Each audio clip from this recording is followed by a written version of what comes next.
भारत का वो lieutenant general जिससे पूरी पाकिस्तानी सेना तो खौफ खाती ही थी, चीनी सेना भी घबराती थी।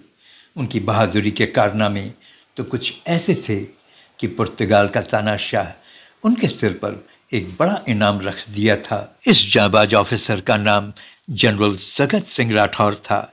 क्या आपको पता है, वर्ष 2019 में देश के इस जाबाज सेना नायक का जन्म शताब्दी वर्ष मनाया गया। भारतीय सेना में इस महान जनरल को वही स्थान हासिल है जो अमेरिकी सेना में जनरल पैटन और जर्मन सेना में रोमेल को हासिल है। जनरल सगत सिंह राठौर एक रियल हीरो थे, जिन्होंने पाकिस्तानियों और चीनियों को तो हिलाया ही, पुर्तगाल सेना भी उनसे बहुत घबराती और खौफ खाती थी। जनरल सगत सिंह का जन्म 14 जुलाई 1919 को राजस्थान के चूरू डिस्ट्रिक्ट के रतनगढ़ तहसील के कुसुम देसर में हुआ था। उनकी शुरुआत की पढ़ाई वॉल्टर्स नोबल स्कूल बीकानेर से हुई थी और बाद में डूंगर कॉलेज बीकानेर से उन्होंने पढ़ा था। उन्होंने इंडियन मिलिट्री एकेडमी ज्वाइन करने के बाद बीकानेर स्टेट फोर्स ज्वाइन किया। दूसरे वर्ल्ड वॉर में उन्होंने मेसोपोटामिया, सीरिया और फिलिस्तीन के युद्ध में भाग लिया।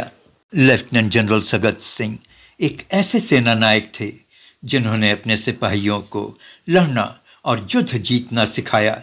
उनका कहना था कि वीर गति एक सर्वश्रेष्ठ बलिदान है, लेकिन युद्ध में जीतना अपने देश की सबसे उत्तम सेवा है।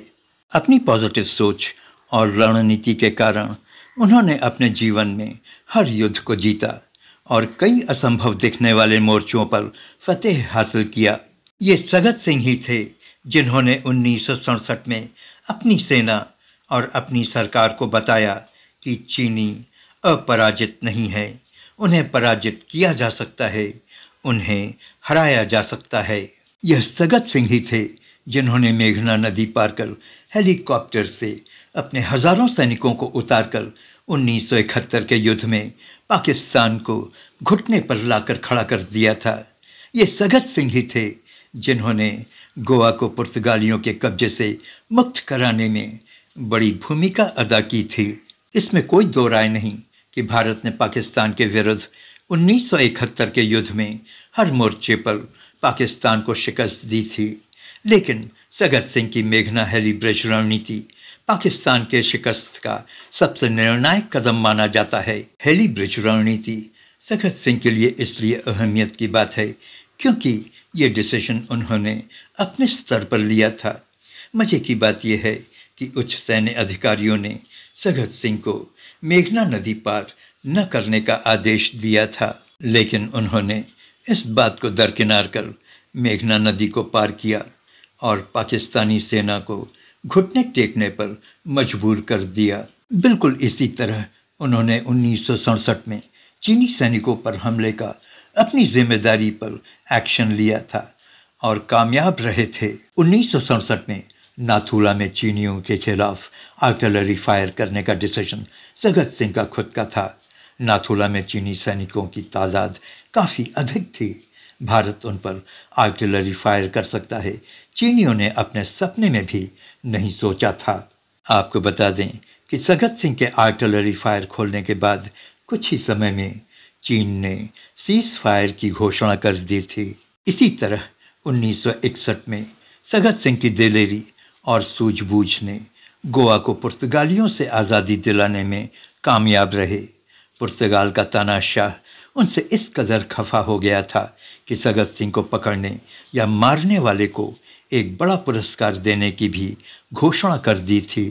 आपको जानकर आश्चर्य होगा कि 1960 के दशक में लिस्बन, पुर्तगाल की राजधानी के बहुत से घरों में सगत सिंह की तस्वीर लगी मिलती थी, जिस पर लिखा होता था, इस शख्स को जो भी पकड़ कर लाएगा, जिंदा या मुर्दा, उसे $10,000 दिया जाएगा।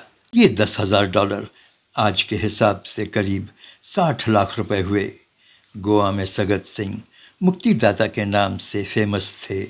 लेफ्टिनेंट जनरल सगत सिंह की सैन्य रणनीतियाँ हमेशा सही साबित होती थीं। रणनीति बनाने में उनमें अद्भुत क्षमता थी। जीतना ही उनके लिए सर्वोपरि था। सैनिकों की जीत को वो बड़ी उपलब्धि मानते थे। उनकी रणनीति और उनकी जीत के कारण ज़्यादातर सैन्य इतिहासकार उन्हें 20वीं शताब्दी का सबसे प्रतिभाशाली भारतीय सैन्य रणनीतिकार मानते हैं। आप हिंदुस्तान तू जाग देख रहे थे। प्लीज़ चैनल को सब्सक्राइब करें।